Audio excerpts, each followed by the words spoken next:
Good morning, ladies and gentlemen. I'll invite you to take your seats if you have not had a chance to do so already. A very warm welcome to this high-level event on the 2024 European elections. It's a welcome extended to you all here in the room, but also to those of you who are following us online, because this particular session is web streamed, as will be a couple other sessions tomorrow. The rest of our discussions are going to be behind closed doors, so that all of you can express themselves very freely and openly, because that is what we are aiming for. In some 8 months from now, between the 6th and the 9th of June next year, the next European elections will take place in all 27 member states. Over 400 million voters will have a chance to shape the future of Europe for the next 5 years. And they will do so by electing their representatives at the European Parliament. Now, the European Commission is, of course, supporting the elections, and it's committed to, I quote, protecting elections' integrity and promoting democratic participation. This event, today and tomorrow, aims to address the challenges and the opportunity for our democracies. And I believe in the current times, this whole commitment takes even more importance than it probably has so far. We also want, through these 2 days, to reinforce the Commission's message as part of the Defence and Democracy package. Many of you in the room have already been involved, have been working together, are involved in the preparation of the elections at national level. And this is the opportunity for you to gather once again, to meet, to exchange, to network, and to continue working together as you have been as part of the European Cooperation Network on elections. So we hope that these 2 days are going to give you the opportunity. You will be invited to exchange your experience during the various sessions. You will also be more than welcome, in fact encouraged, to ask questions from the speakers in the various panels throughout the 2 days, so that you really come out of these 2 days with maybe new perspectives, new ideas, and definitely more of a network than you ever had until now. Before we officially open today's event, I have a couple of housekeeping points, of course, as always. So for those of you who are in the room, we do have a Wi-Fi connection. You have the network here, Road to EP 2024, and the password. So feel free to connect to this. A very obvious point, but please do switch off your mobile phones or put them on in flight modes, so that we do not hear, interruptions with various ringtones throughout the 2 days. We have interpretation in French, English, and German. English is channel 1, French channel 2, and German channel 3. Our speakers are going to be expressing themselves in all 3 languages, so should you require a headset, if you haven't picked one up, they're at the door. They're just out there in case you need one. I think this is it in terms of practical information. So the time has come to dive right into the heart of our conference. And I'd like to invite you to watch a welcome message from the President of the European Commission, Ms. Ursula von der Leyen. Honorable members, dear Vera, distinguished guests, ladies and gentlemen. European democracy belongs to each and every one of us. Every European can contribute to shaping the direction of travel of our Union. We are all entitled to speak our mind, cast our vote, and change things at the ballot box. Democracy is about our individual right to be heard. But democracy is also our collective responsibility. Every new generation is responsible to keep our democracy healthy, to make it more representative and inclusive, to protect it from internal and external threats, and to guarantee checks and balances on power, Democracy is constant work in progress, where change is not only possible, but necessary. And this is why in 2019, after more people than ever had turned out to the polls for a European election, we did more than just celebrate the vitality of our system. We launched what we called a new push for European democracy. Because our democracy could not be taken for granted in the face of some rising and daunting challenges. Think about the growing role of social media in our democratic debate and the interference of foreign actors, including through disinformation. Since 2019, these trends have only accelerated. Artificial intelligence now allows for the creation of incredibly realistic deep fakes, which could have a very destabilizing role in the electoral campaign. And since Russian tanks rolled into Ukraine, Russian trolls have also grown more and more aggressive. On top of this, other third countries are also trying to manipulate and interfere in our public debate. So, as we approach the next European election, it is more important than ever that we keep our guard up. The good news is that all the work of these years to protect our democracy is now finally bearing fruit. The European Democracy Action Plan that we presented early in the mandate promised decisive action in 3 fields. First, against disinformation, second, on media freedom and pluralism, and third, in keeping our elections free and fair. And we have seen substantive progress on each front. Let me start with disinformation. Disinformation is not a party political issue. It is a threat to the foundation of our democracy, that is trust. Because it seeks to muddy the waters so much that facts and fake news become impossible to distinguish. So how did we address this? With the Digital Services Act. Europe was first to define clear responsibilities for online platforms to tackle the spread of harmful content. In parallel, we have kept an open channel for dialogue with tech companies, and we developed with them a code of practice on disinformation, which has become an international benchmark on how to empower fact-checkers and how to cut revenues for those who spread lies. Now, a similar approach will be essential to regulate artificial intelligence. The AI Act will soon become the world's first comprehensive AI law, and I would like to thank the Parliament for putting the spotlight on the use of AI for influencing voters in elections. At the same time, we need to work with AI companies so that they voluntarily commit to the principles of the AI Act already before it comes into force. We must empower voters to make their mind up based on truth, not lies.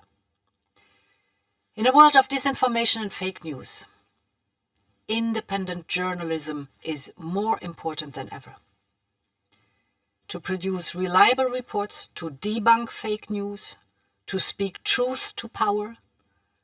This makes it even more urgent that we preserve media freedom and pluralism. And this is why we have stepped up our work to protect journalists and their independence.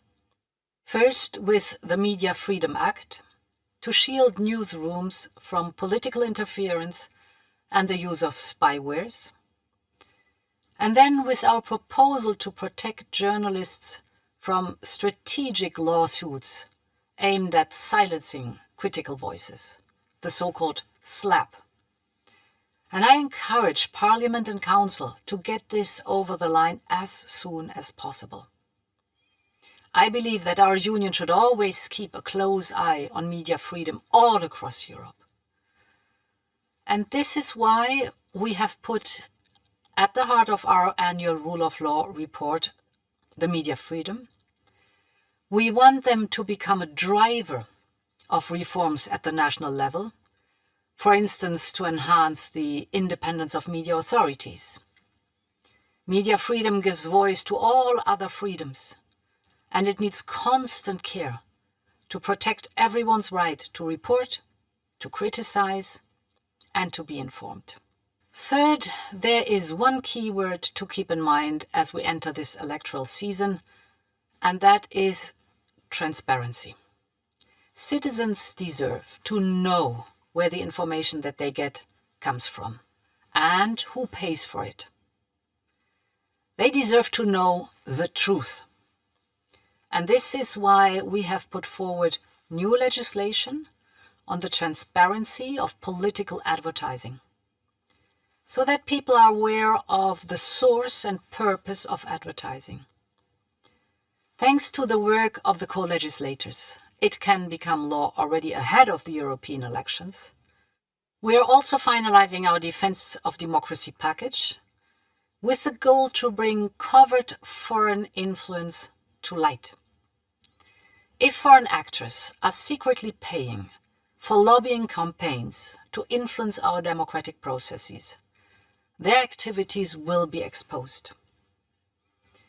If supposedly independent experts are receiving money from abroad, we all have a right to know. We will not let autocracies attack our democracies from within. The vote in 2024 will be one of the most consequential in our union's history. Europeans have a chance to make their voice heard on fundamental questions, such as our support to Ukraine, or climate ambition, or on the direction of travel towards completing our union and bringing new members in.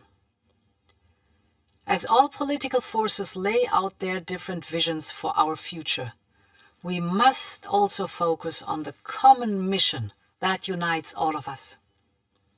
And that is to ensure a free and fair electoral competition in which the voice of Europe can truly be heard.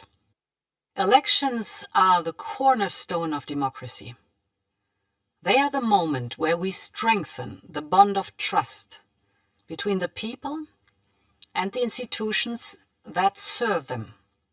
So let us join forces once again and show the power and the vitality of our European democracy. Thank you, and long live Europe. Thank you very much, President von der Leyen. Now we're going to listen to a welcome message from Ms. Roberta Metsola, who's the President of the European Parliament. Getting people out to vote. That is the main challenge around the next European Parliament elections. Getting people to care and to understand that if they do not vote, others will decide for them. And they might not like the results. With the backdrop of an invasion of Ukraine and horrific terrorist attacks in Israel, defending democracy and the people's voice is more important today than ever. The next European Parliament elections will take place from the 6th to the 9th of June 2024. Every single vote in every member state counts. This time, even more young Europeans will decide what Europe they want to see, because the voting age was dropped to 16 or 17 in a number of member states. We need to convince Europeans to vote. Over decades now, the European Union has made us prosper. Our businesses trade cross-border freely in a single market. Our economies work with a currency that strengthens the European Union. Our youth benefit from education with Erasmus and more. We travel freely across borders with interoperable transport and roaming networks. Our passenger rights are protected. European research on cancer and other cures have saved lives. Today, EU citizens are more protected in the event of an emergency or a natural disaster. We have seen Romanian firefighters in Spain, French patients treated in Luxembourg hospitals, Slovenian rescue workers helping Italy, Estonian cybertech providing security for us all, and the EU distributed vaccines for all EU citizens. That is solidarity. That is Europe. A European Union that Europeans need to care for and vote for and not take for granted. We must invite our people to look at what Europe does for them. Now, the European Union is not perfect. I share many frustrations with our processes. It is evolving and must continue to evolve further because the world is changing and we must change with it.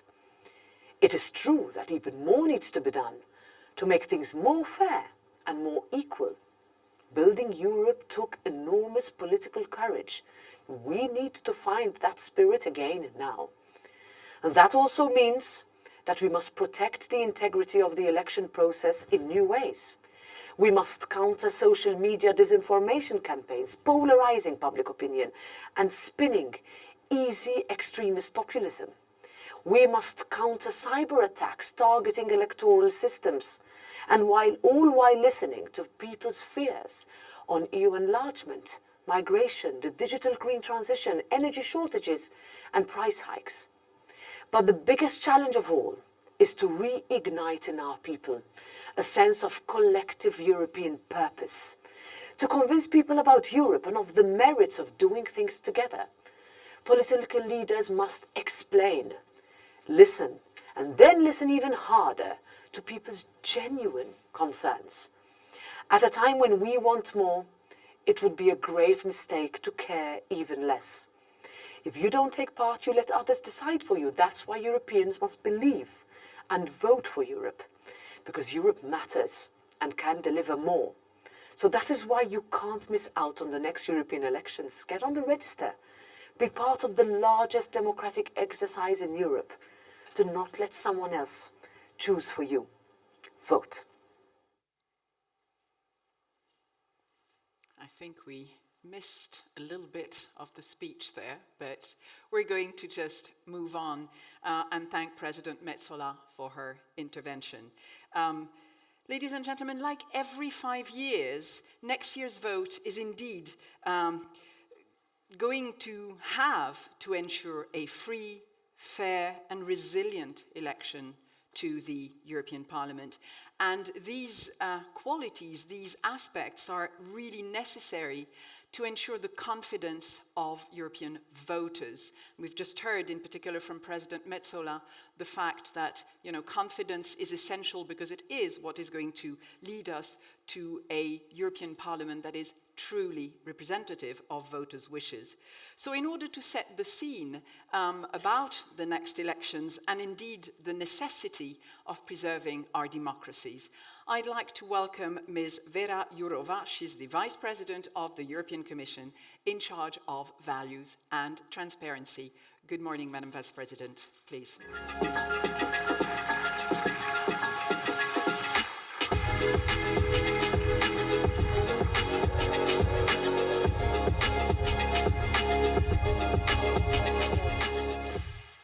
We need more energy on Monday morning, don't we?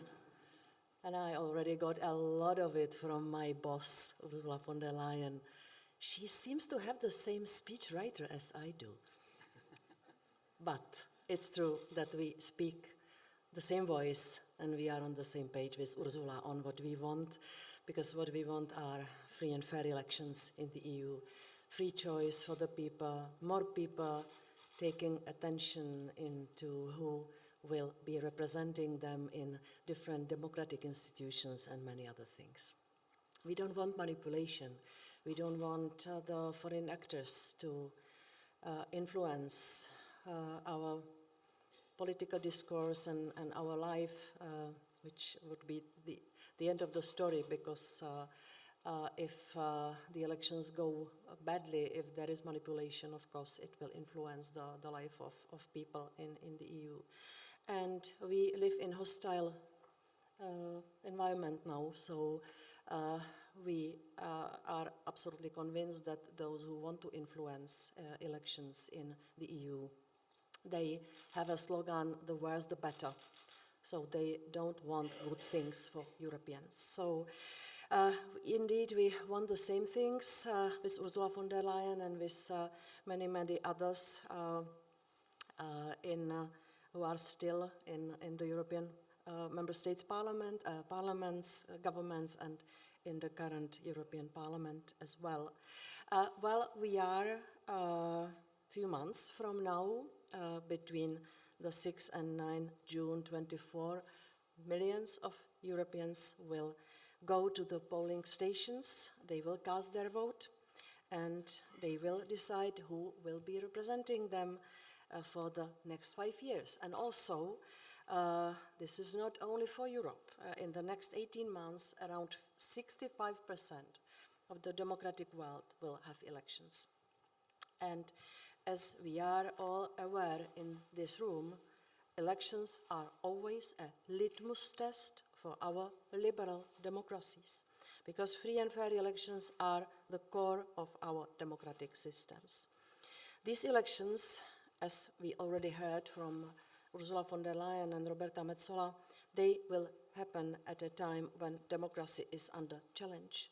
The Russian war in Ukraine or the recent barbarous attacks of Hamas on Israel are shaking everything we know about the world around us, from the humanistic values that underpin democracy to our capacity to tell what is right from what is wrong, to the trust we put in our democratic systems.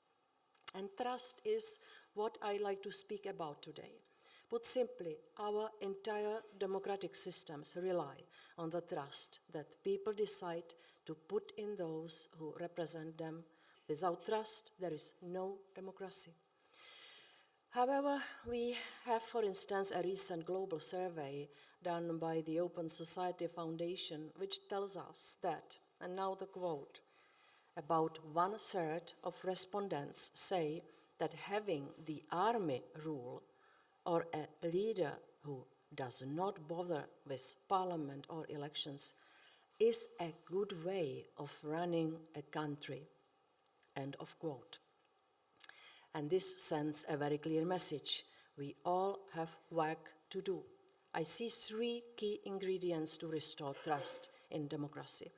First, accountability, which goes hand in hand with transparency. And this starts with giving all Europeans a chance to understand who is trying to influence their opinion and how. Our enemies are using all methods to weaken us, including malign foreign interference in elections. As a part of the Defense of Democracy package, which we are now working on, we want to increase transparency of foreign funding that may influence public opinion and democratic sphere in the EU. The European public has the right to know where the funding is coming from. Transparency is also at the heart of our European approach to digitalization. Internet came with a promise of open dialogue. Instead, we see the online space fragmented into private conversations, closed to one another as a constellation of small black boxes. We have lost track of what is happening. As part of the Digital Services Act, the DSA, if you love acronyms, I do not, but the DSA, we ask platforms to be transparent about how their algorithms work, so that we understand why we see this rather than that. And so we can see who is trying to influence us and how. It is then up for each of us to decide for ourselves whether we want to believe or not. In the same spirit, with our upcoming legislation on political ads, voters will be able to see who paid for an advertisement and how they are targeted. I often hear detractors say the DSA means the return of censorship. It is quite the opposite. The Digital Services Act protects users from illegal and harmful content while protecting freedom of speech, another essential condition of our democracies. All laws are as effective as their enforcement. We thus call on all digital platforms concerned to already implement the rules of the DSA before the next elections. So the second ingredient for trust is choice and the freedom to make one.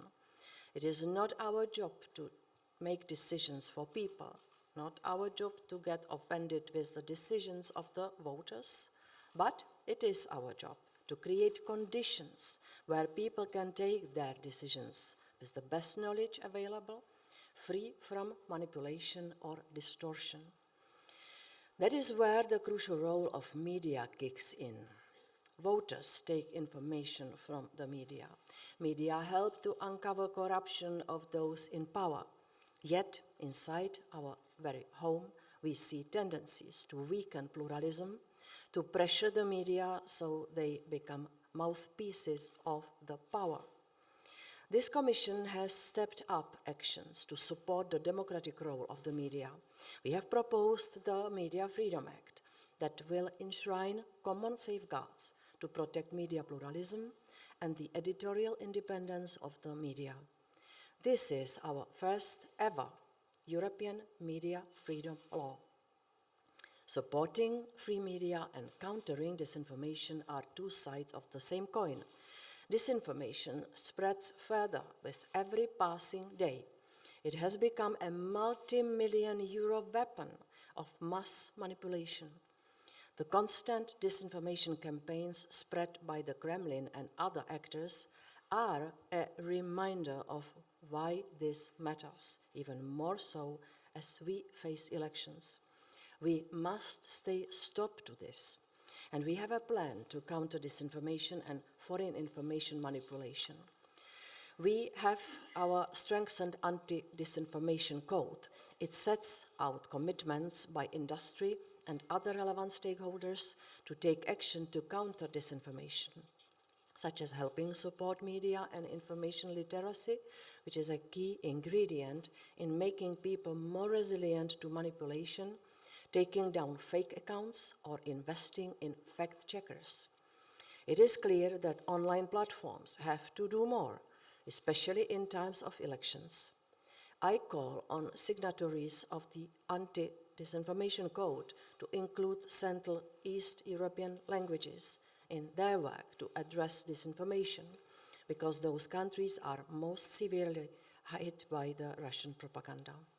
And beyond platforms, I also call on all political parties, because they are at the front line of election integrity, to adopt campaign pledges and codes of conduct to support free and fair elections.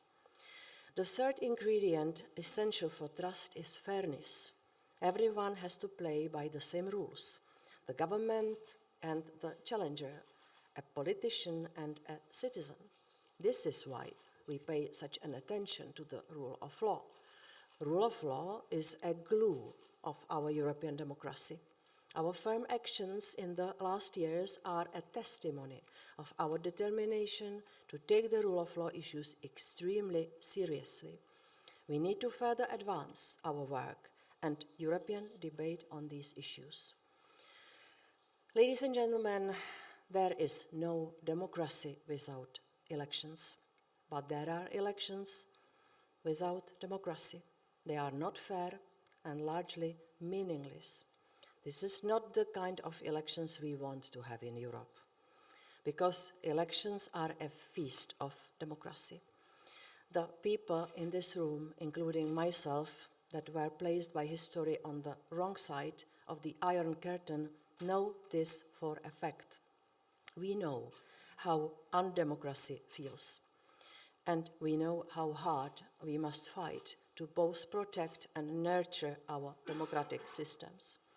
So, to all of us, European institutions, member states, civil society, our main task for the next 9 months is clear.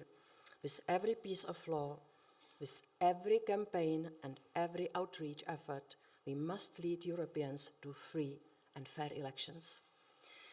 This does not start at the voting booth. It starts way before, when opinions shape, when people discuss. It starts with safe online journeys and a wide choice of newspapers. It starts with us all and our common efforts to prove detractors wrong. Democracy may at times be messy and complicated, but above anything else, it is the best and the only possible system for us. Thank you very much.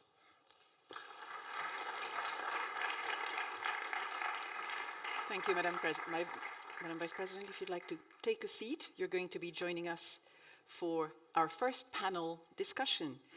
And I would like to invite our first panelists. So, ladies and gentlemen, please welcome Ms. Maria Lledó, who's Secretary General for the European Union at the Permanent Representation of Spain to the EU. And she is representing today the Spanish presidency of the Council of the EU. We have with us as well, please take a seat, we have with us as well Mr. Charles Goerens, who's a member of the European Parliament, Ms. Federica Mogherini, who's the rector of the College of Europe, and we're going to have two speakers joining us online. So we have joining us online, I'm not sure whether he's connected yet, but Mr. Vascos González Cordeiro, who's the president of the Committee of the Regions, and he's joining us from his region in the Azores. Good morning, Mr. Cordeiro. Good morning. And we have Good morning. Joining us online as well, we have Franziska Schweitzer, who's a young Austrian voter. So we're also going to have another perspective. Good morning, Franziska. So welcome to you all. And I will invite you, whether online or on stage, to feel free to intervene during the discussion, bounce off each other's points, because I think that's also what is going to make our discussion more lively for our audience. Madam Vice President, I'm going to start with you, because we've heard in President von der Leyen's points about the push for democracy that the Commission is hoping for, and you mentioned it as well. And I'd like you to share with us maybe some of the specific actions that the Commission has already undertaken to ensure really that our citizens can ensure their right in the context of a free and fair election. Thank you very much. Good morning again. You give me so much space here. I will try to be brief. Maybe if you are here, the members of the European Network for Elections, you remember we met in 2018 and I said there are 4 new threats for democratic elections. Cybersecurity, stealing of personal data and abuse of personal data, remember Cambridge Analytica, disinformation, and the 4th was the lack of rules for online political campaigning. We have a lot of rules for traditional media and billboards, but in the meantime the campaign shifted to online space. So our response, and here comes your question, our response was targeted on these real problems. So we have strengthened our cooperation with the member states on cybersecurity matters. So I will put this aside as a little bit technical thing. The second, we are finalizing the regulation on political advertising. This is a sister of younger, or maybe smaller sister of the Digital Services Act. We want to have full transparency for political ads. When the people see them online, they should know that somebody pays. Who is it, how much, and why, which elections. Also, in this piece of legislation, we have the big issue of whether there should be profiling of voters in the political campaigns. And this is a very sensitive topic. We are not there yet. We are now in the trialogue. Still several sleepless nights, I think, ahead of us. But I believe we will be ready before the European elections. The third thing, Media Freedom Act, we spoke about it both with Ursula and me. We believe that in the state where the media start to serve the leading political party, well, we cannot speak about free elections. And there already have been some doubts in some in 1, 2 member states. I will not be concrete, but there is always a doubt over the result of the elections when the media are not free, are not able to do the work independently. And everything we do against disinformation and foreign interference. We have the Code of Practice, which is another sister or brother of the Digital Services Act. We want the platforms to do more, not of censorship, but fact-checking. We also want the advertising industry to react and not to connect the money of their clients with the systemic disinformation channels. So there are many things which we are doing, and we take it very seriously. Also, I will mention AI Act, which is now again in the final stretch of the negotiations. We want the production of artificial intelligence to be labeled or watermarked, so that the people know that this talking head is not a real person. And we saw deepfakes already used in the political campaigns before elections. And so this is what we say, why we say we have to do everything against hidden manipulation of voters' right to vote. The vote must be, I don't know, the exercise of visions, of ideas, of real people, where the people with free choice are actively participating, not manipulated crowd, manipulated by dirty methods, by AI production, and also by unscrupulous disinformation messages. Thank you very much. Ms. Lledó, the presidency, the Spanish presidency, also has as a goal to strengthen European democracy. So what kind of actions are you taking at the level of the presidency to support these free and fair and resilient elections we've been talking about? Thank you very much. Good morning to everybody. Well, as you were saying, Spain is holding for the 5th time the presidency of the Council of the European Union, so we have, let's say, large experience in this presidency thing. I have to say as well that for us it's particularly important to put the citizen in the middle of the politics, and it's because of that our motto is just Europe closer. So the citizens' participation, as the President of the Parliament was saying, is very much important, but democracy goes far beyond their vote at the ballot box. So we are trying to open up as many channels as possible for citizen participation. So perhaps I can go in more detail at a later point, if you like, to know how we have developed in the Spanish presidency those channels. But I must say that focusing on the upcoming European elections, there are several issues that we are working on to ensure that, as pointed out in your question, these elections are free, fair, and resilient. So it's important, as the Vice President was pointing out, the point of disinformation. So according to Eurobarometer data, 76% of EU citizens and 83% in Spain see disinformation as a real problem. So we find ourselves in a context of information wars, which aim to foster social polarization, induce confusion about what information is truthful, and increase distrust of institutions. So we saw this regarding the Brexit campaign, the MH17 flight, the Bucha massacre. So the idea of those who promote disinformation is that we do not stick to the facts and give the impression that there are many competing visions. The noise this generates means we distrust everything and everyone. So we want to continue to develop proportionate and effective tools. Within the European Union in recent years, we have had different initiatives, such as the Action Plan for Coordinated Response Against Disinformation, the European Democracy Action Plan, as Vice President was saying, the Digital Services Act, but we need to go further on. So one of the key dossiers in this area is the European Media Freedom Act. So last Thursday, we started trilogues with the European Parliament. So free societies and health democracies require independent media, of course. We also hope to reach an agreement on the so-called anti-SLAPP directive, ensuring greater protection for journalists and human rights defenders against manifestly abusive and unfounded lawsuits. Another key dossier that we are negotiating is the regulation on transparency and targeting of political advertising. So that day I must say that we are pretty near from the end, from the final trilogue.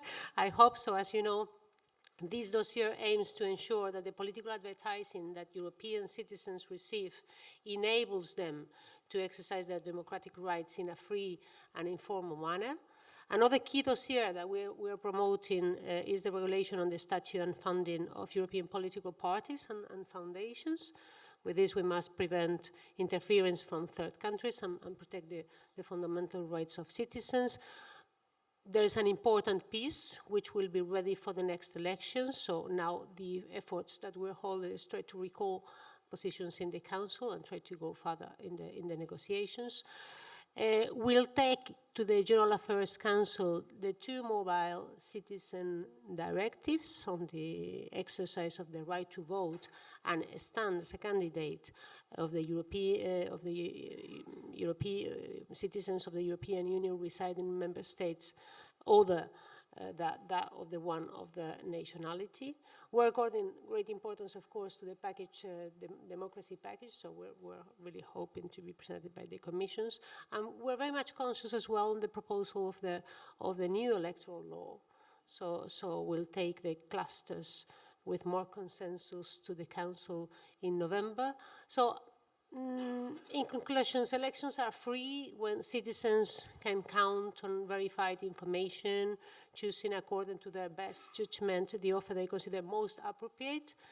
Elections are fair when they take place in a transparent framework of publicity and funding, and they are resilient when they're protected from foreign interference, whose sole aims to destabilize our institutions. So that's what we're trying to do right now in the presidency of the Council, reaching agreements, working on consensus, and continue to strengthen the European democracy. Thank you very much. Mr. Goerens, there's a dimension that's been mentioned in particular in the opening speeches by the 2 presidents of the Commission and the Parliament, and it is that of awareness of citizens. We need to make citizens more aware of what they are voting for. So how does the Parliament act in order to raise this awareness of the European dimension of these elections?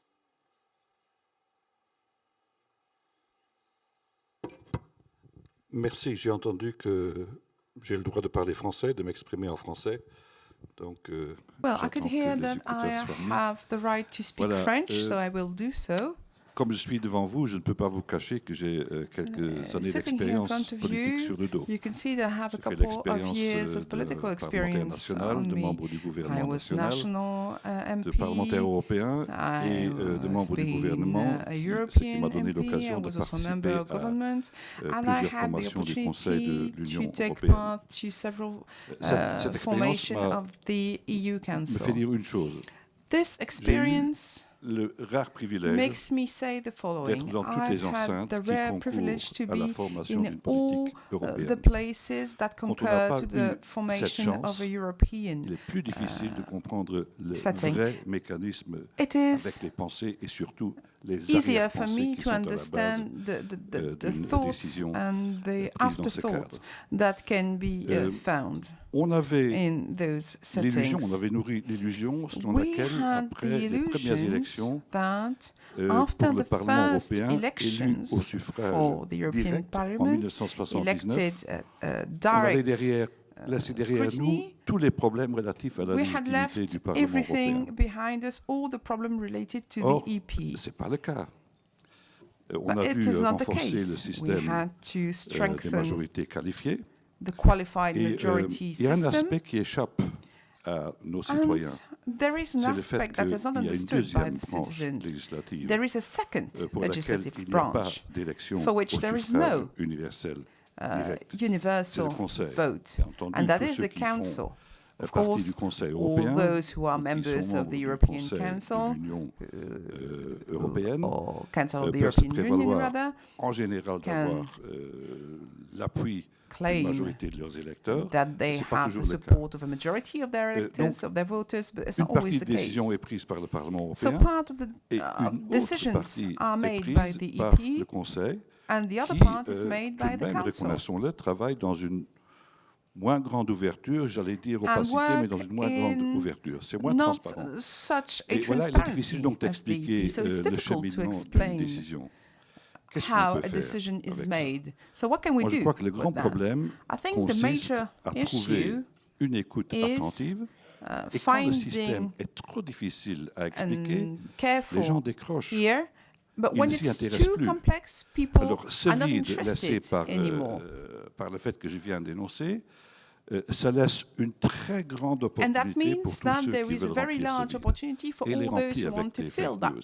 C'est un grand problème. Qu'est-ce qu'on peut faire au niveau politique, à l'échelle européenne? Je vais vous dire très clairement, moi je suis un député libre. Mon gouvernement ne me demande rien. Does not ask me a single thing. Never imposes on me to vote one way or the other. It was the case under the Juncker government. It is still the case for the Bettel government.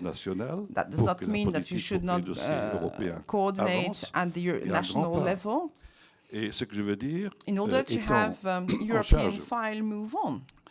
D'un dossier très important qui fait partie du Democracy Package,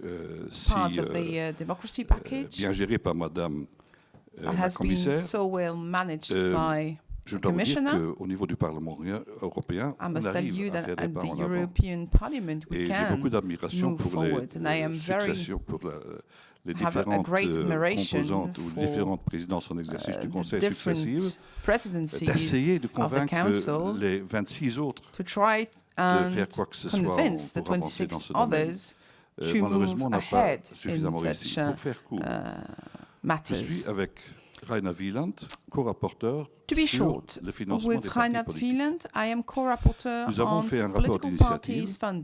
Ce rapport d'initiative a été largement suivi par la Commission. Elle a pratiquement repris 90% des propositions que nous avons faites. Donc, entre la Commission et le Parlement européen, il y a une très grande identité de vues, convergence de vues. Malheureusement, can you please wait a second? I think your mic was disconnected. And we just want to make sure that people online hear you. We can hear you in the room, but people online need to hear you. So can I have a sign if the mic is reconnected?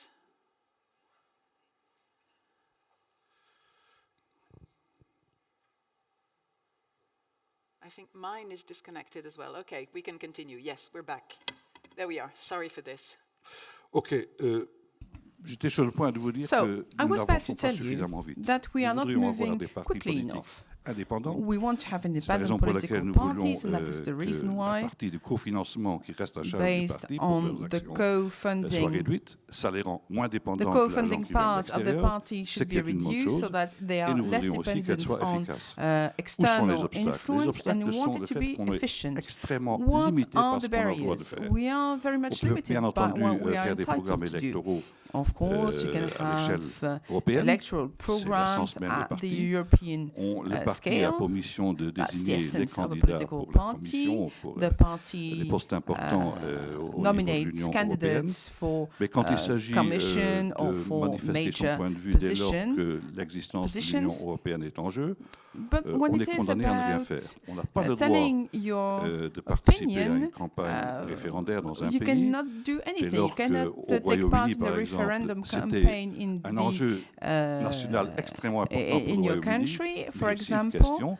j'allais dire presque existentielle pour l'Union européenne. In the UK, Et là, it was an si on est existential obligé question à for the rester UK, muet, but also c'est for the EP. inacceptable. And if Nous we are n'arrivons pas, je ne sais obliged pas, peut-être que to quelqu'un remain mute, ici it's ou dans la salle a unacceptable. le moyen de surmonter I ces don't know difficultés, if mais anyone nous nous here heurtons à has un mur the d'incompréhension. possibility La même remarque vaut to pour des campagnes. overcome that, but we are facing a war L'autre ordre of qui incomprehension.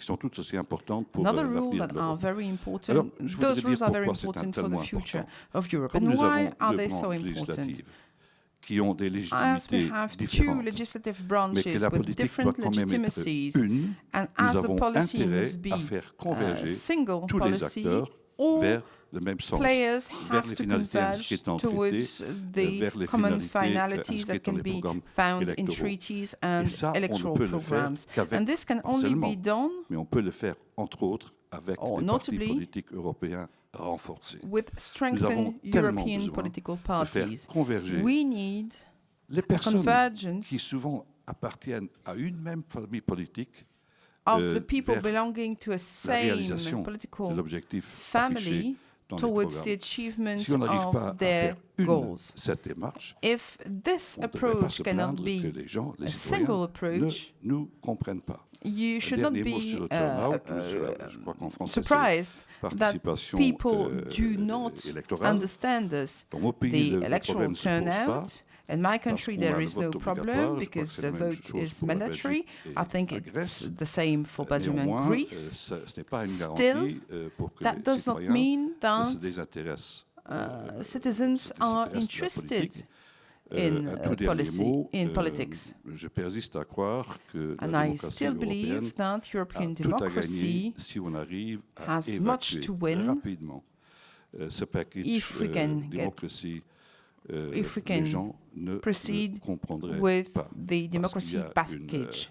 un clivage There au niveau is a politique. gap, political gap. J'ai très bien remarqué lorsque dans mon pays on a divide.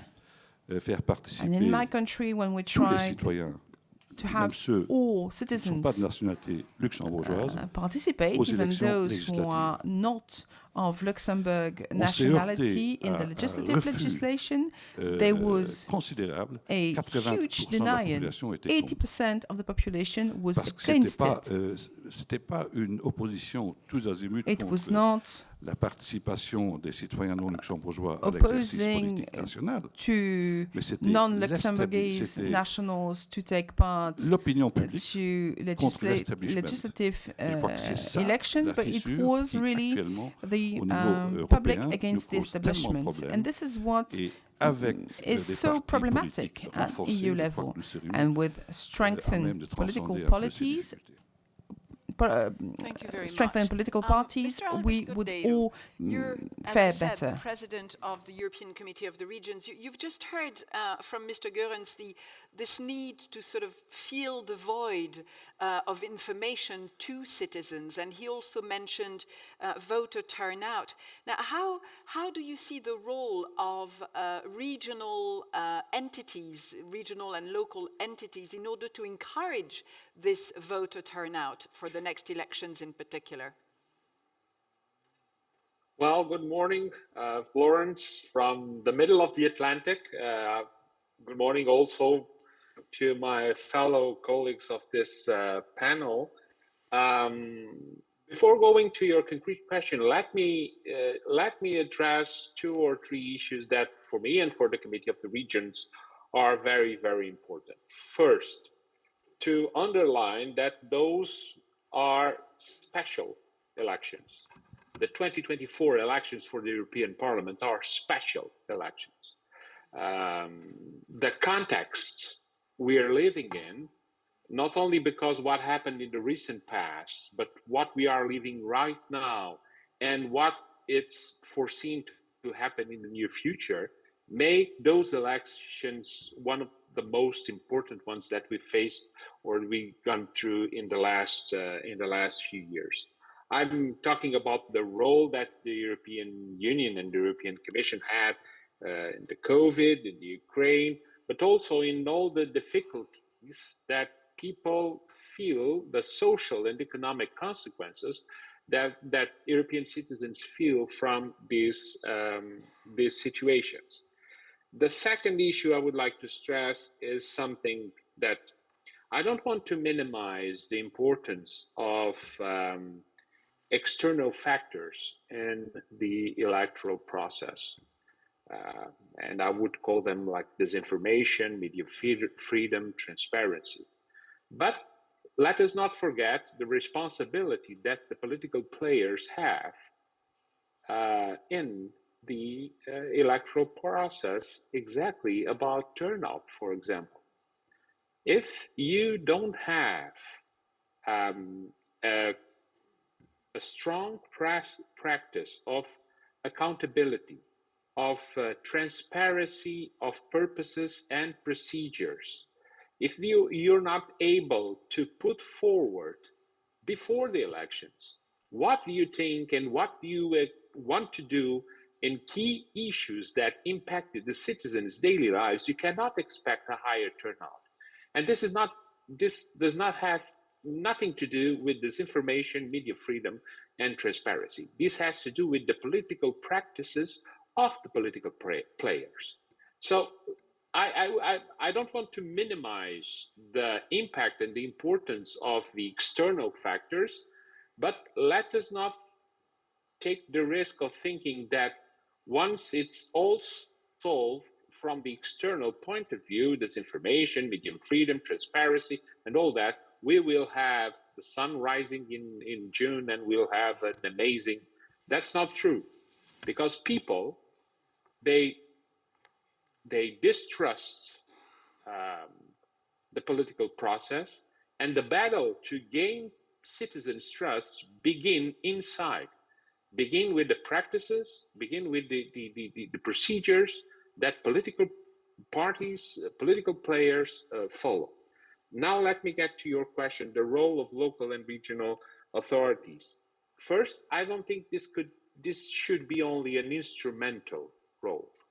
The fact is that we are talking about, at local and regional level across Europe, we are talking about more than 1.2 million elected representatives across Europe.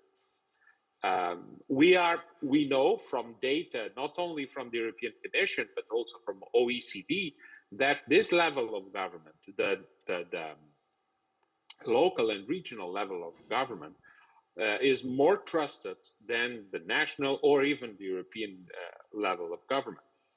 But it is, I think the best way to address this is to not having an understanding of the role of local and regional authorities only as instrumental, like, well, let's have mayors and regional politicians gathering people to go to vote, appealing, not all, but also having in mind that some of the key issues for local and regional communities are at stake in these elections. I can give you an example about cohesion policy, the future of cohesion policy, the fact that enlargement will, of course, impact in the daily lives of citizens. It's not possible to go through this electoral process without having a clear message for the citizens about what we can expect to their daily lives, the impact these situations will have in their daily lives. Local and regional authorities have also a keen interest in this election, because 70% of the European legislation goes through, in some phase of its implementation, goes through the local and regional levels of government. So it is also important that from the substance point of view, these entities are involved and these entities can participate, not to mention that 50% of the investment is made, of course, through also local and regional authorities. The third issue I would like to share to you is about young people. Young people need to be captivated, need to be integrated in the electoral process, need to feel participant in this process, not with some specific point of view, but feel integrated, because that's the best guarantee we can have that not only these elections, but in the future, we will have a democratic process still to be able to serve democracy. So those would be the three main ideas that I would share with you in this first intervention. First of all, let us not take the risk to consider that only external factors can influence the freedom, the free, fair, and resilient elections to the European Parliament in 2024. It begins with political practices and behaviors from the political actors inside. The second issue is about local and regional authorities not being only instrumental, but feeling integrated in this debate because the political parties, the political competitors for these elections address the concerns of citizens and of local and regional communities. And third, about young people. Let's get them integrated, because that's the best reassurance we can have that we will now and in the future have a free, fair, and resilient elections for the European Parliament. Thank you. Thank you very much.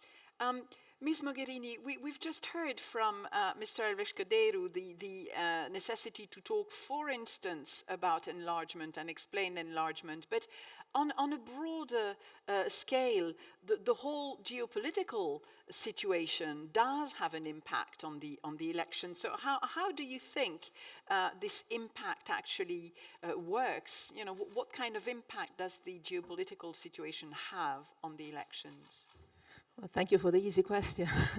I have the luxury now of speaking not on behalf of any institution, but having known and worked within the institutions on the Commission side, on the Council side, a lot with the European Parliament and within the national parliament in Italy, and now sitting in the very comfortable position of being able to get good advices, because as an Italian say goes, I cannot give the bad example anymore. But as the rector of the College of Europe today, I might want to share a few thoughts afterwards, maybe in the second round, on the students I see coming to us, and how to involve the young generation into the European elections in particular, and in the European democratic process at large. But zooming out on the global context, I'm happy to share a few thoughts about that. First, I think that we have, not only in Europe, but globally, a serious issue that is given exactly by the sequence of crises we have lived during these last 10, 20 years. It's since the beginning of this century that we are constantly living through crisis. It's one after the other. It's the financial crisis, it's COVID, it's wars, it's terrorism on European soil, not only. You name it, it's war in Ukraine, obviously, in the Middle East, around us. The shrinking space for democracies and liberal values around the world. It's a constant sense of being challenged and going through situations that require strong leadership. And I think this is the root of the problem.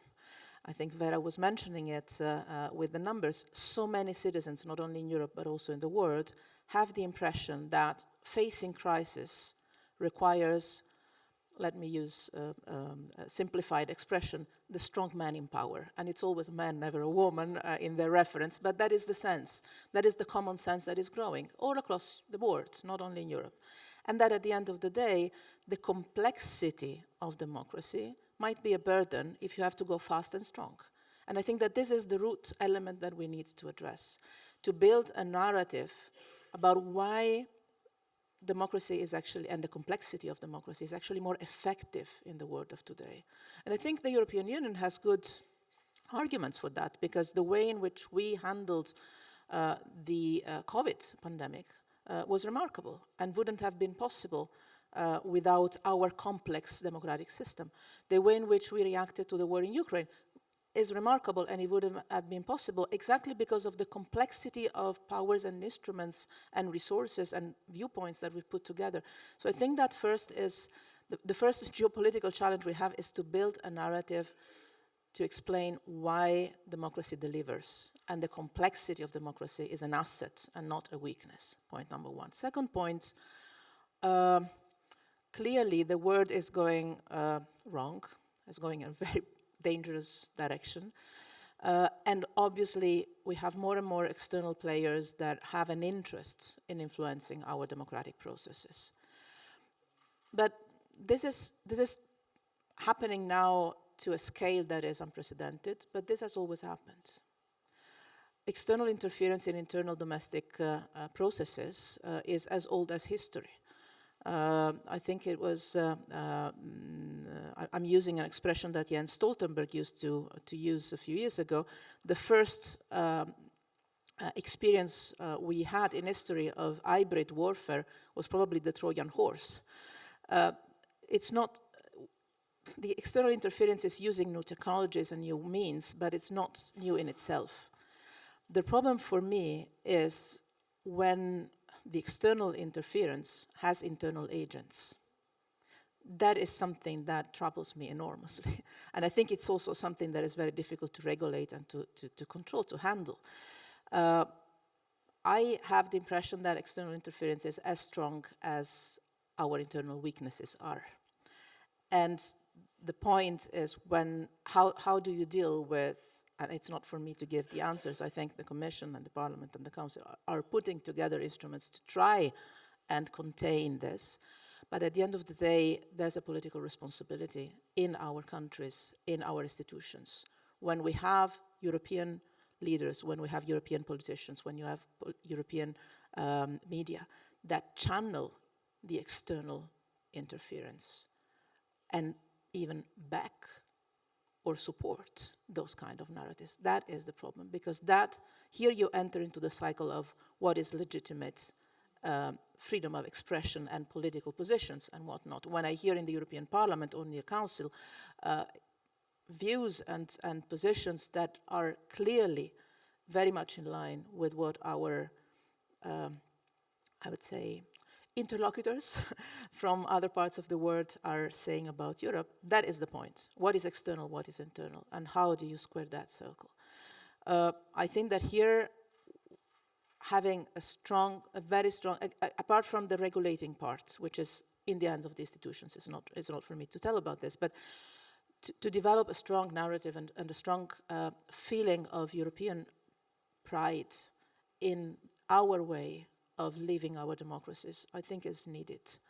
And this is a cultural more than an institutional process, but that has to rely on the institutions too. And the third point, but maybe I'll leave it for a second round, is the strength of public opinions, and especially of younger generations, and how you legitimate or re-legitimate the institutions vis-a-vis the public opinions. I see enthusiastic young people. Obviously, in the College of Europe, they are by definition enthusiastic about Europe. But beyond that, I see a generation that is really motivated and getting organized on what they believe is important in their life, in the world of today and tomorrow. The real point there is the lack of trust in the institutions, being it European or being it national, or maybe a little bit less on the local level, that's true. But this is the system of representation has been challenged so much in the last decades that it's close to get broken, I think. And how do you restart the engine of representation and having citizens that trust their institutions without falling into the trap of putting all the blame on the European institutions? Because if you see the level of trust that citizens have in their national institutions, it's not that better. A little bit, but not that much. And here there is also, now I'm very much free to say this, there's also sometimes a game that national leaderships play, putting all the blame on the European level, and in this way somehow weakening the power of the European level of representation to represent European citizens. If a national government or local government puts the blame on Europe, then clearly it's much more difficult for them to go to their citizens and ask for voting for a vote to the European institutions in a consistent manner. We need some consistency also in that kind of political assumption of responsibility towards the national electorate. That link of how coherent we are when we talk about Europe at all levels, and not only when we are in Brussels. Thank you. Yes, indeed, the famous old game of blame Brussels with a capital B and whatever entity Brussels is a game that many governments have been playing for a long time. Francisca, you've heard Mr. Cordeiro talk about the need to integrate young people into the electoral process, and Ms. Mogherini has also been talking about the young people that she sees, indeed, in the College of Europe, who are very enthusiastic and very keen to get things to move ahead. How would you say, in your view, in your experience, how would you say young people participate or can contribute to this positive electoral process? And do you think it's important to encourage them to take part in the upcoming European elections? How can we do that? What is your experience? First of all, thank you for letting me speak for the young generation. And I'd like to start off by saying that I'm very happy to see that the young generation is also already reflected in many of the speakers' speeches before me. That is always very nice to see, because I don't think that necessarily it's always a matter of distrust, but more a matter of frustration with institutions that I can see in myself, but also in people surrounding me. To come to your question, I'd also like to start off by saying that I think that there's often a narrative that we're telling about young people that isn't quite true, because we're telling this narrative about young people not being engaged in politics, not being, that they aren't doing enough, that they aren't going to elections, etc. But I don't necessarily think that that's true, because my generation is, in my eyes, one of the generations that do most demonstrations and actually are using other democratic tools very much and very frequently. So we can clearly see that there's a discrepancy between young generations using specific democratic tools and then going to elections, which personally I think lies in where agenda setting and closeness of the European institutions to young people are. So in terms of agenda setting, I want to reflect something that has been said before, that engaging people starts way before the election.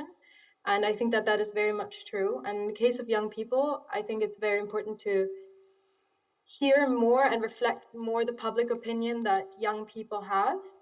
And I think that the public opinion is very known and they're very out there. But I do think that there's a lack of reflection then in party programs, in agenda setting of institutions, or at least the awareness by the young people of such things in the agenda setting process.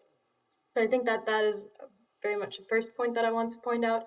And a second point is the closeness of the EU, which has already been pointed out before. I think that it's very important, and I think that that is sometimes forgotten, especially when talking to the older generations, that my generation didn't grow up without the EU, frankly. For me, this life that I'm living, I don't want to sound unappreciative, but I am sometimes taking it for granted because I don't know a life without the EU. So it's also very difficult for me, and I am quite knowledgeable about the EU, I'd like to think, to know which parts is the EU and which parts is not the EU, or how would my life look without the EU.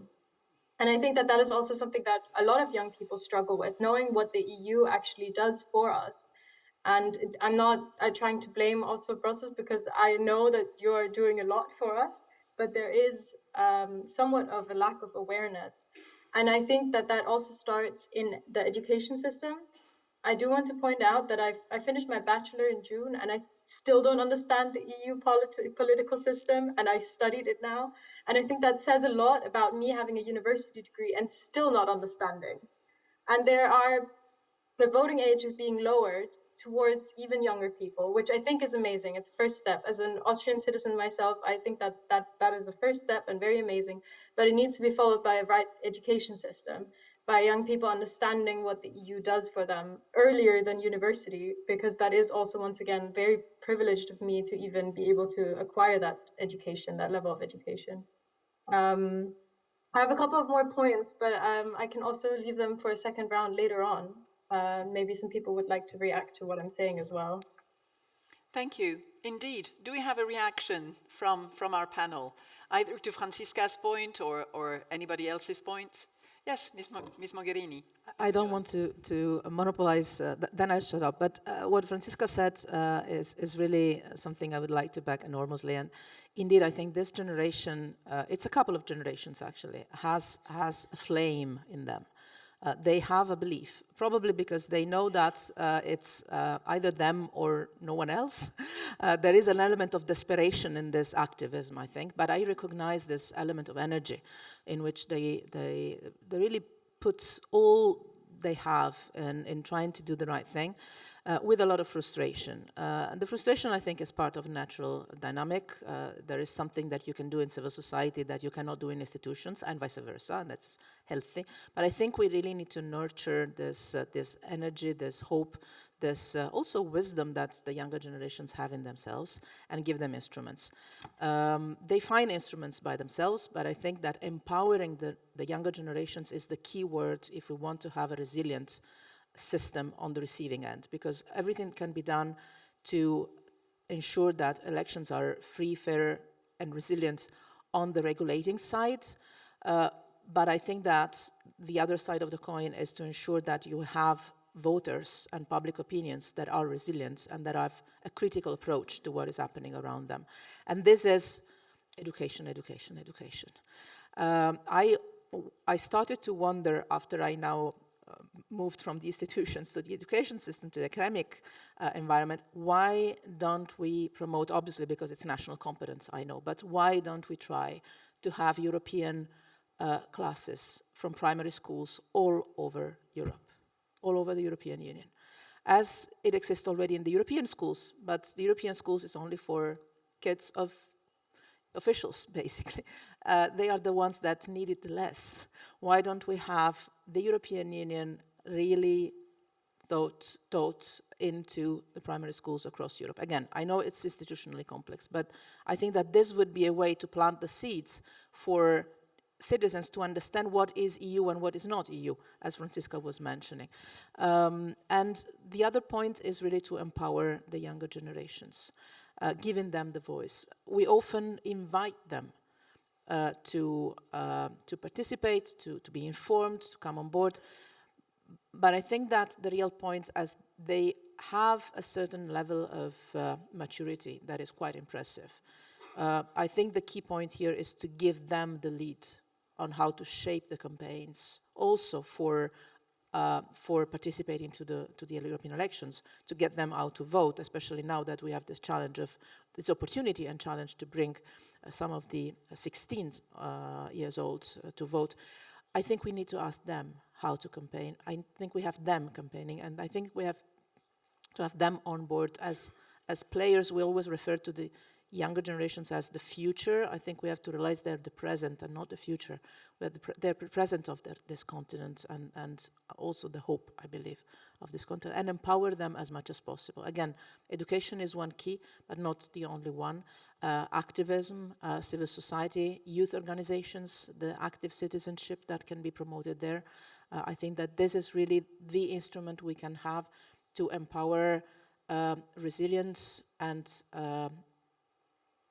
voters, citizens that are critical and aware of what they're doing, and also able to understand which sources are reliable and which ones are a bit less so. Yeah. Madam Vice President, and then Mr. Goerens.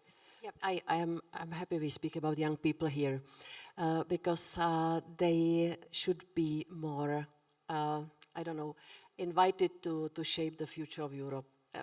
Sorry, I'm 16 next year and I don't understand anymore many things which are so important for the young people and will be even more important. We had a conference on the future of Europe, which we finalized, I think, last year. It was 2 years discussion, complicated by COVID. But we wanted the young people to be more participated in, as for percentage, I think 30% were between 17 and 30. And they gave us three messages.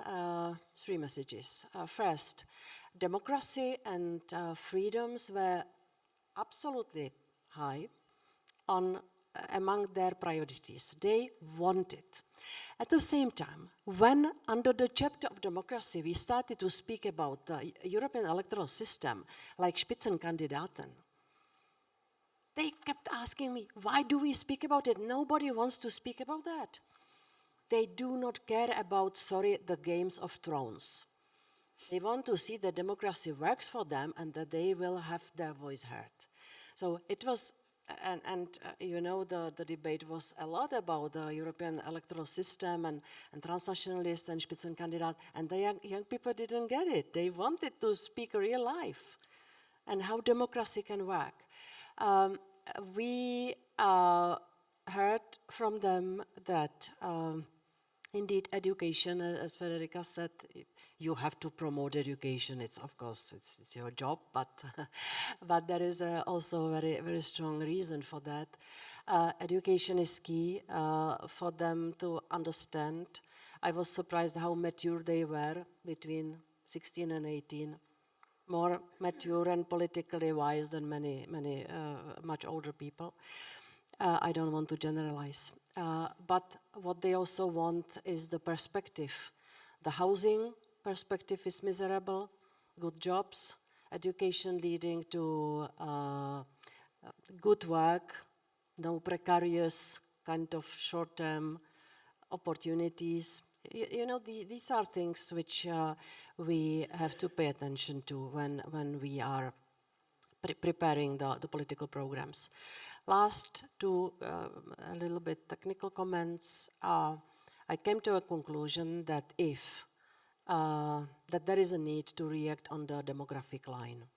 Aging society. And sorry, maybe it will sound brutal, but we have to balance the older generations by having more young people saying what they want.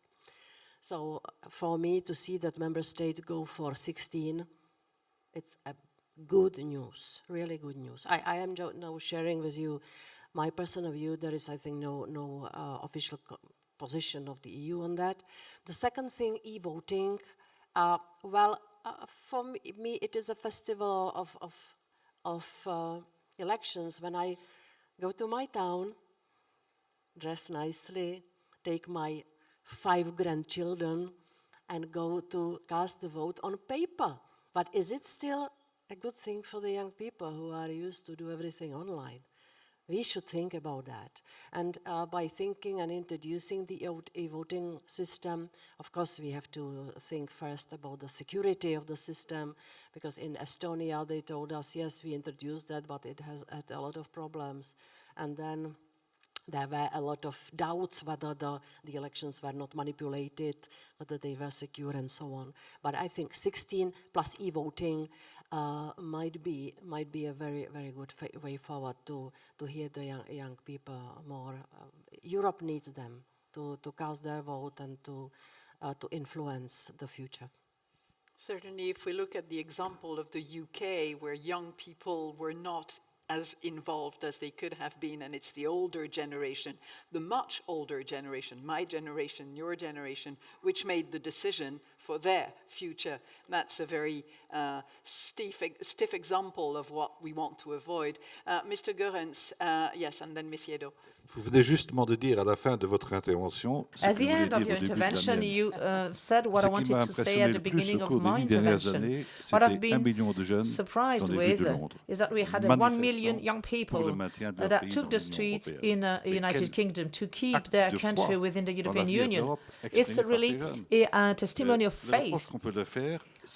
We can blame them for not being involved right from the beginning, to make sure that my generation won't decide about their political future. Actually, it's outraging to say that the young Brits were involved only at the end of the process. When I go to Brussels, Warsaw, I see young people who are dressed the same, they listen to the same music, and they share a lot of things. They share a specific vision of Europe, and that was confirmed with the Conference on the Future of Europe. All those who took the floor about the future of Europe, they all agreed to say that their expectations relate to the hope of having a consistent Europe and being open to the rest of the world. These expectations are broadly shared by the young generations, and this is very inspiring. And what we could do is to reproduce the experience that we have had with the Conference on the Future of Europe, and we could regularly propose to them the same thing in order to better listen to their expectations and their proposals.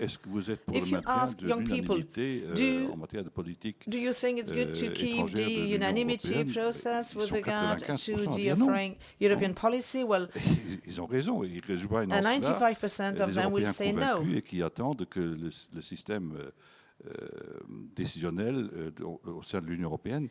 They want the decision-making process within the European Union to improve, so they need to have the means to relate more to one another and to better organize themselves. Si je devais retenir tous les jeunes qui se sont manifestés, j'aurais besoin de 10 listes pour... Well, actually, I would need 10 lists if I wanted to take into consideration all the young people who got engaged. Thank you. Just a quick comment, actually. You know, I mean, the importance that we attach to the young people, not only the young people, but also the regions, as Vasco was saying, have been very, very much taken into account during our presidency. So, I mean, for the first time, we have tried to include the civil society in the program of the presidency. So we have recovered, we have taken things, different opinions from here and there. So in order to make a country presidency, I mean, not only administration one, but we do have a common document by unanimity from all the regions in Spain, 17 regions. We do have that social civil society forum, and we have already taken a lot into account the rural areas and the depopulated areas that you know that in my country we do have because of the extension of the territory. We do have a lot. So I mean that is very much important. Of course, as Francisco was saying, you know, Europe closer for the young people as well, but showing them how that works, proving them how unity is so much important in the European Union, giving them the example. I mean, at the end of the day, it's because of that, as you find, for example, in Spain. Well, it's true that I'm very lucky because I'm coming from a very much pro-European country, which is easy. So in Spain, for example, 3 out of 4 people thinks that the European decisions are better than the national ones, or the procedures to do things, you know, are better in the European Union than the ones that are in Spain, you know. So I think that is very much important to prove that unity as well. Thank you. Mr. Cordeiro, you were nodding during several of the remarks that we have just heard, so I'd like to have your comments. Well, thank you. I would like to build upon some of the ideas that were expressed here. First, the idea of dealing with what citizens see as important for their daily lives.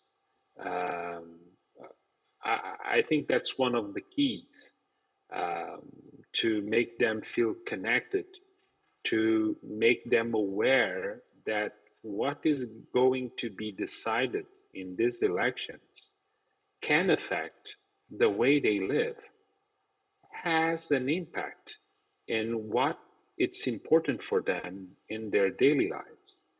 And sometimes I tend to agree with one of the speakers that mentioned this, we tend to lose ourselves in some discussions about, I think the examples that were referred with Spitzenkandidat and all that, and forget that for the common people, for people that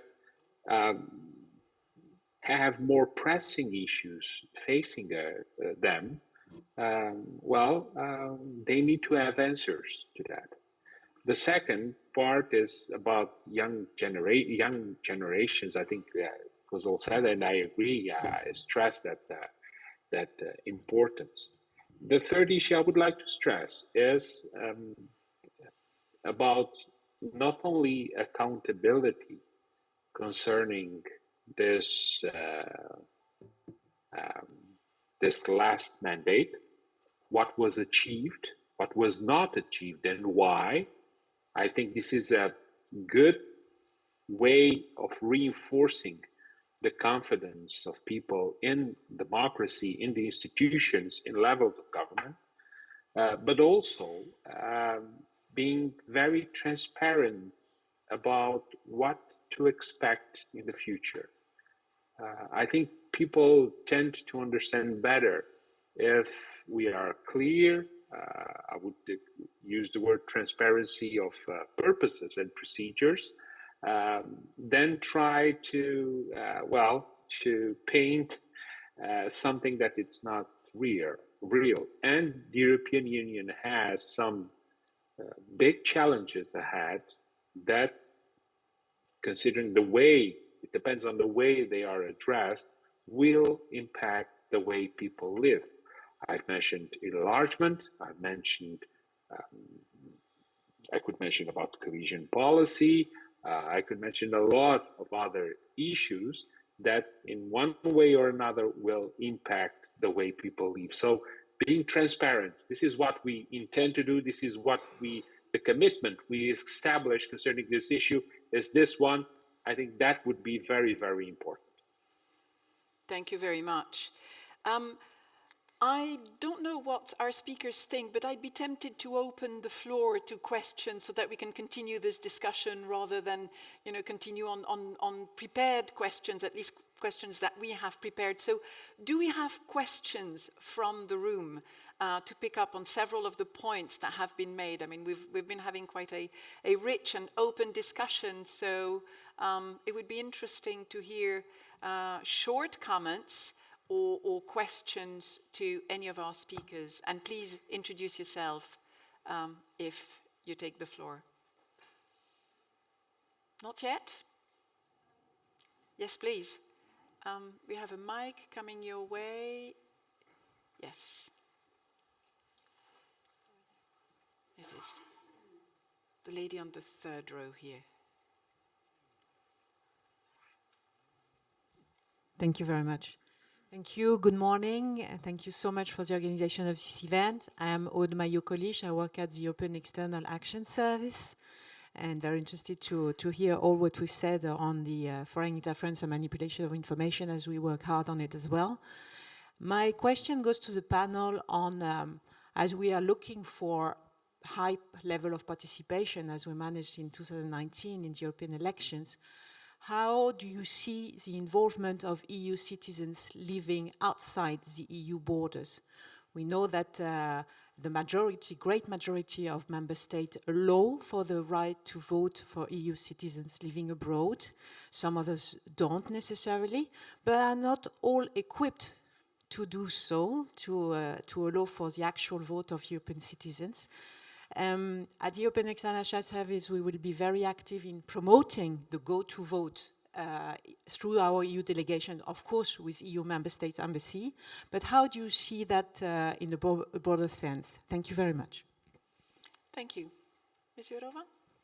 I will be very brief. Once you are a citizen of a country, you should have the right to vote wherever you are. And there should be means to guarantee that. Of course, it's for the member states to take measures to enable them to vote, and it will be also one of our recommendations which we are going to issue by the end of this year, because we will issue under the Defense of Democracy package also 2 recommendations. One, both addressed to the member states. One is to enable the civil society being engaged and having the say in different strategic discussions and so on, and having access to EU funding. And the second is on elections. And it's not about who to vote or which ideology, but rather the technical set of rules which should be in place so that the people can cast their free vote. And if I remember when, this is one of them, that there should be more easy reach of the possibilities of voting from abroad. Thank you. Yes, Ms. Mogherini. If I may, good to see you. If I may, I think it would be, fully agree, and I think it is, there is a special added value in not only the participation of EU citizens that are living abroad to European elections, but also potentially in the campaign on how to mobilize the European vote, because normally, in my experience at least, European citizens that are living abroad have a much easier life in understanding why the European Union is relevant. Once you're outside, you see the strength much better than once you are inside. Because once you're inside, as Franziska was mentioning, most of the times you give it for granted. Where you are experiencing life in another situation, in another environment, you measure the distance between what you have inside the European Union in terms of protection, in terms of social system, in terms of rights, and you can compare. And so maybe even campaigning, using the European voices abroad to campaign on how to get the Europeans in Europe to vote might be a good practice to try. Thank you. Any other question from the room? Yes, please. The mic. We have the lady here on the front row.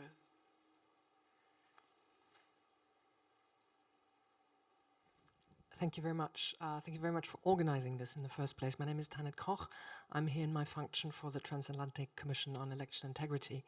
And I just quickly like to challenge what was said about the young generation and the voice of the young generation, because in my opinion, we've all been young, and some in the room still are very young, but I do think there is no such voice of a generation. And I think there's a huge difference between doing a bachelor in European studies and working as an apprentice for, I don't know, the German car industry.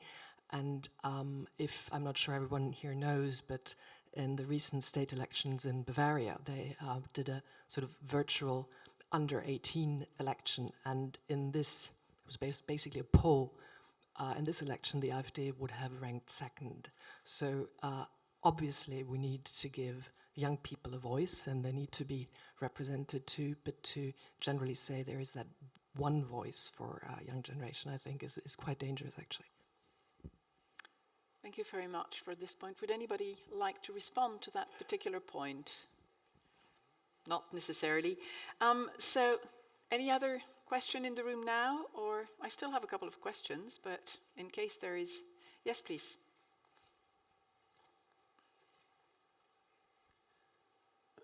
I'm Patrick Bennings from the Council of Europe, and I just have one question, very simple. What is your biggest fear for the 2024 elections? Directed at anybody in particular? No, I think everyone can respond to that. So, Madam Vice President. Not maybe for the European elections, but in general, aggression of campaigns. Because it is the factor which is pushing the women out of the game. And of course, I should mention also hidden manipulation, which is relevant for the EU elections. But the first thing it came to my mind that if we continue like that the electoral campaigns will be more than the competition of decent people speaking to each other with some kind of culture. And instead of that, we see aggressive attacking which in case of women, it always is based on their gender. I think that this is something which might lead of more and more masculine politics, and it would not be a good message. It would not be a good result for neither of us, because we need both men and women. We need a dialogue, and we should not let the aggression push the women out of the public space. It's not only the matter of politicians, it's the case of journalists, of civil society organizations, of female judges even. And I think that this is something we should pay more attention to. Thank you. Ms. Yedo, from your point of view, and maybe pick up on that particular point yes. of the inclusive yes. electoral. Yes. Actually, I mean, and just making a quick reflection for both questions. I think our duty must be motivate people to participate in the elections, to motivate young people, motivate a little bit, I mean, all the citizenship. That is our duty. You see, I mean, prove how the European Union can be very useful, has been very useful lately. Perhaps we are in a good mood right now, you know, because, I mean, we have proven an unity that we hope to count on that unity in the future, which is very much important. You know, I mean, at the end of the day, you have proved to be useful, as we were saying before. You know, I mean, during the COVID-19, during the next gen. You know, I mean, we have proven our solidarity, and I think that we are able to, let's say, sell that project, you know, and sell the relevance of the European Union to the citizens that are living outside in third countries. To the young people, there we will be very much effective, you know. And responding to your question, I mean, something that we have been very much insisting on during the presidency is that inclusion of everybody. So, for example, the rights for people with disabilities to vote. You know, so I mean, for example, we have a declaration of the presidency that which we are currently working on, which looks at the voting rights of people with disabilities. We have to follow that mode as well. You know, we have the European disabled card, you know, which will be hopefully to be very soon with us. You know, so we need to adapt adaptability for people with disabilities, and encourage this free choice of assistance when casting the vote, while facilitating the possibility of voting by secret ballot. So that will be a high point in this meeting on disability rights that will take place in Palma de Mallorca. So one of the good things about the Spanish presidency, so Europe closer to the citizens, to the young people, is exactly that one. You know, I mean, we have tried to approach the European Union to every corner in Spain. So we have I think hitherto we have held already like 18 informal ministerial meetings in very different places that are far away from Barcelona or Madrid or Valencia that everybody knows, you know. So, for example, the Justice and Home Affairs ministers met in Logroño, which is probably a place that we have never heard about, you know. So, I mean, that is part of that plan of Europe Closer, which is very, very much important for us, and must be important for everybody. To increase that participation, you must be motivated to vote. I'd like to turn back to Franziska, because it would be interesting to hear a voter's point of view on that particular question. From a voter's point of view, what would be your biggest fear? I also wanted to respond to the other question. Yes, please do, yes. Can I do that briefly, because we have very little time left, and I still would like to have a couple more points. It's very quickly about the challenge. I think it's very critical to exclude a group of people for their opinion, if that poll of in Bavaria was actually their opinion, because I have very much experience that these type of polls aren't taken serious because they aren't serious.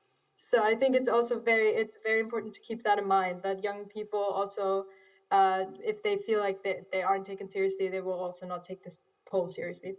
And in terms of fear, I mean, for me, my biggest fear personally, I can only speak for myself, is that once again, young people aren't represented in programs, represented in terms of people, and that long-term goals are kind of neglected. So I think that politically speaking, especially in electoral processes, we often tend to think more about short-term goals and think about what can be done in the next 5 years. And then to obviously gain voters, it makes sense. But at the same time, then long-term goals that are very important to the young generation are a bit neglected and left behind. And I would like to not see that happen this next year. Thank you. Mr. Cordeiro, from a more regional angle, what would be your biggest fear regarding these upcoming elections? Well, let me put it this way. As a voter, my biggest, and by the way, the most annoying situation is the regrets of the absentees. If I knew the result was going to be like this one, I would have voted. That's terrible, and that's really annoying. And then that's a possibility in the next elections. So that would be, let me put it this way, the biggest fear, the regrets of the absentees. Thank you. Briefly, Mr. Goerens, yes. Je vais vous surprendre en disant que ma plus grande peur, c'est que l'Europe s'installe de nouveau dans la routine. That Europe settles back into a routine. Because when you have a series of crises, everybody is waiting for Europe to act, and Europe was up to the task. It went beyond its limits and created politics ex nihilo. There were almost no health policy, and it was excellent in the crisis management. And there are second things around the elections that will happen afterwards. For example, the election in the US is a fear for me. And also on entamera l'année 2024. Et la troisième peur, the way we will start 2024. Second fear is our inability to explain that enlargement and deepening go hand in hand. You cannot envisage the one without the other. And what scares me is the unawareness, the lack of concern, including the highest fear. I'm not worried. I don't have fears for the European elections. What I fear the most in 2024 is not the European elections, it's the American elections. Exactly because the European elections, in the European Union we have a complex democratic system that is solid and that would prevent us from going in a totally wrong direction, whatever happens. Obviously, this doesn't mean that the result of the elections in the European Parliament is not important. It counts a lot. But we have a system of governance that is complex and solid enough that would shield us from, I think, anything that would be extremely dangerous. I don't fear anything about the European elections. What I really fear is what can happen a few months later in another place. Thank you. So, Madam Vice President, I'm going to give you the final word, and maybe I'd like you to touch upon, final word for this session, far from the final word for the 2 days, but I think we have really set the scene and opened a lot of questions for further discussion. But I'd like maybe you to touch upon the role of political parties, political campaigners, generally speaking, because some of them have taken pledges, some of them have established codes of conduct, and so on. What would you see as the core element that is needed in all those pledges, in all those codes of conduct, if we're going to have a proper, fair and free and resilient election? I think that it should be two-way trust. They need trust of people to come and say, okay, try again. Do it for us, govern. And the other direction of trust, I think that more and more, I fear that if we try to protect the elections and electoral systems too much, we will also show that we do not trust the people, that they can get good orientation in it. But it's maybe for longer explaining. So what I would like to see from the European parties is transparency of how they do things, transparency of financing, open communication, some kind of, I don't know, I will say it simply as political culture, which also contains this decent communication. And I saw some surveys which said that the politicians think that they are setting the tone and culture in the society and that they are not moral role models, but it's not true. I think that the political parties have it in hands, that they set the tone in the society, and they also can show the people who have the tendency to distrust now that the politics does not have to be just manipulation or dirty business. So transparency, decency, and clarity. We have to realize that we live in highest level of uncertainty since the Second World War. The people fear. The people ask the politicians about basic things. Shall we have energy over winter? Shall we have heating? Shall we have money to pay the food? These kind of things. The political parties have to take this seriously and have prepared solid solutions and clear responses. I don't speak here about the populistic parties because they always have easy solutions for everything. No, I speak about solid politics which should restore some level of certainty in the society. You wanted a short answer, no? You made a mistake to give me the microphone. Thank you. Very difficult to have a short answer on such a question. Thank you very much to all four of you. Thank you, Mr. Cordeiro and Francisca, for joining us online. Ladies and gentlemen, I think we have established a very sound basis for further discussion over the next 2 days. So thank you also for your interventions. And I think our speakers deserve a very big round of applause.